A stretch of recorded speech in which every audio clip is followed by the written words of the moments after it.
Evangelho de Jesus Cristo segundo Mateus. Naquele tempo, Jesus passou no meio de uma plantação no dia de sábado. Seus discípulos tinham fome e começaram a apanhar espigas para comer. Vendo isso, os fariseus disseram-lhe: Olha, os teus discípulos estão fazendo o que não é permitido em fazer em dia de sábado. Jesus respondeu-lhes: Nunca lestes o que fez Davi quando ele e seus companheiros sentiram fome?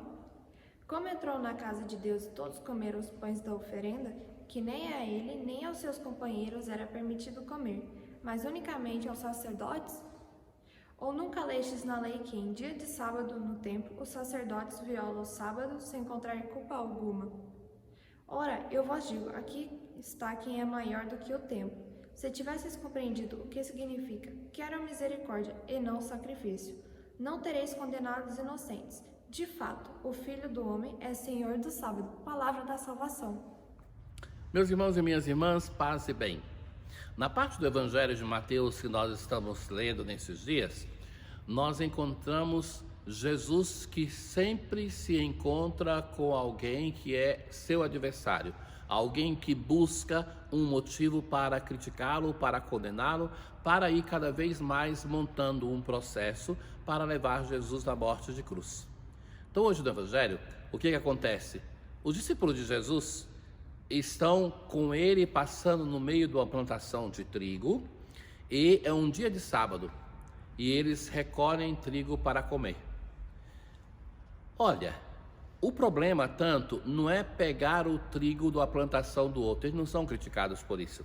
Sabe que quando o povo de Israel fazia a colheita, aquilo que caía para trás, eles não pegavam para deixar para os pobres. É belo esse gesto, né?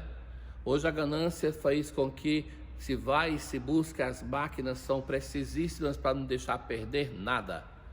Mas hoje, no Evangelho, os adversários de Jesus não criticam porque eles estão pegando alguma coisa, mas porque estão fazendo isso em dia de sábado. O preceito do dia de sábado era o preceito determinante para o povo de Israel. Era o preceito que sintetizava toda a lei do Antigo Testamento, que era aquele dia que não se podia fazer nada praticamente, e até hoje é vivido assim.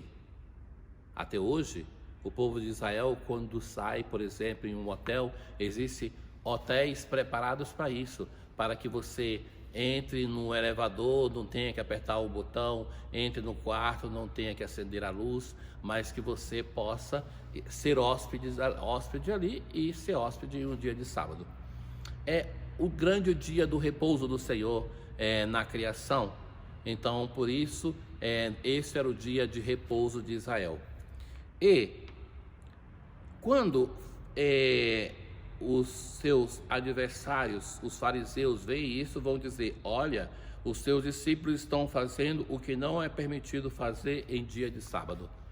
Não falam com os discípulos, mas a crítica vai contra Jesus, porque eles veem assim: se os discípulos fazem, é porque o mestre permite.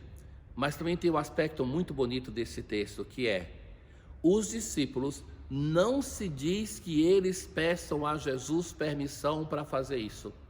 Se eles livremente vejam em uma sociedade, eles também formados para obedecer o dia de sábado, se eles livremente vão ali e fazem, é porque eles já estão sendo formados com uma liberdade por este mestre, esse mestre que vai dizer assim: o sábado foi feito para o homem e não o homem para o sábado. Jesus, no Evangelho de João, sobretudo, vai insistir sobre isso, que ele não veio para abolir a lei e os profetas, mas sim veio para levar a lei à plenitude. Então Jesus considerava que esse enorme acento no sábado e em muitas outras coisas, se nós pensarmos o longo discurso de Jesus comentando os mandamentos nos capítulos 5, o Sermão da Montanha, que nós já ouvimos, já refletimos sobre isso, vai ver que em cada mandamento Jesus quer levar o seu povo ao coração do mandamento e não somente a uma prática externa. E agora então, já que cutucaram Jesus com a vara curta, o que é que Jesus vai responder? Primeiramente, Jesus vai citar um episódio de Davi com o seu exército quando chegam no templo e comem do pão que era destinado aos sacerdotes. Então, Davi não podia fazer isso. E por que o faz? Porque eles têm fome. E é interessante que por 2 momentos se fala de fome aqui no Evangelho: a fome dos discípulos e a fome de Davi com o seu exército. Então, é esta norma que faz ver o ser humano na sua fragilidade, é esta a norma principal para Jesus, que vale mais do que aquela do sábado. E depois uma outra coisa, ele vai dizer: ou nunca lestes na lei que em dia de sábado no templo os sacerdotes violam o sábado sem contrair culpa alguma? Em que sentido? Porque era o dia que tinham que trabalhar mais. Então era o dia que o povo de Israel tinha o preceito de não fazer diversos trabalhos, de repousar, mas os sacerdotes tinham que trabalhar. É como para nós sacerdotes hoje no domingo, o dia para nós de mais intenso trabalho em um santuário, em uma paróquia como essa, é o dia de domingo. Então, Jesus vai citar estes 2 exemplos, mas a questão fundamental é que ele hoje, ao final do Evangelho, ele vai dizer assim: ora, eu vos digo, aqui está quem é maior do que o templo. Então Jesus se apresenta como alguém que é não só como o templo, mas maior do que o templo. Segunda coisa, se tivesses compreendido o que significa quero a misericórdia e não o sacrifício, não teríeis condenado os inocentes, que são os seus discípulos. E essa é a citação do profeta Oséias: quero a misericórdia e não o sacrifício. Ou seja, que no centro da prática de fé não está o sacrifício como o povo de Israel oferecia de animais, mas a misericórdia. E é esta misericórdia que Jesus anuncia e insiste: um Deus misericordioso. É esta misericórdia que deve estar no centro de toda a nossa experiência religiosa. Mas a terceira coisa que Jesus fala é, de fato, o Filho do Homem é Senhor do sábado. Jesus usa para si muitas vezes esse título, Filho do Homem. Então, que ele é maior do que o sábado, então maior do que a lei do sábado.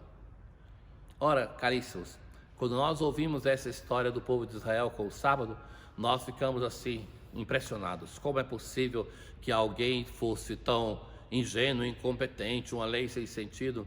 Mas todas nós, pessoas religiosas, temos que, de vez em quando, limpar a poeira da nossa espiritualidade, fazer um profundo exame de consciência e ver se as nossas práticas individuais, comunitárias, não vão se congelando, petrificando e expulsando a misericórdia para no centro estar somente a prática. Então, o Senhor nos dá o elemento para que nós possamos avaliar. Então, é Ele que é Senhor do sábado, que é o Senhor. É Ele que nos dá a possibilidade, e Jesus fez isso corajosamente no meio do seu povo, de colocar a misericórdia como óleo que faz mover a engrenagem da nossa espiritualidade, para que ela seja de fato uma espiritualidade de nosso Senhor Jesus Cristo. Tenham todos um bom dia. O Senhor esteja convosco, Ele está no meio de nós. Abençoe-vos o Deus Todo-Poderoso, o Pai, o Filho e o Espírito Santo. Paz.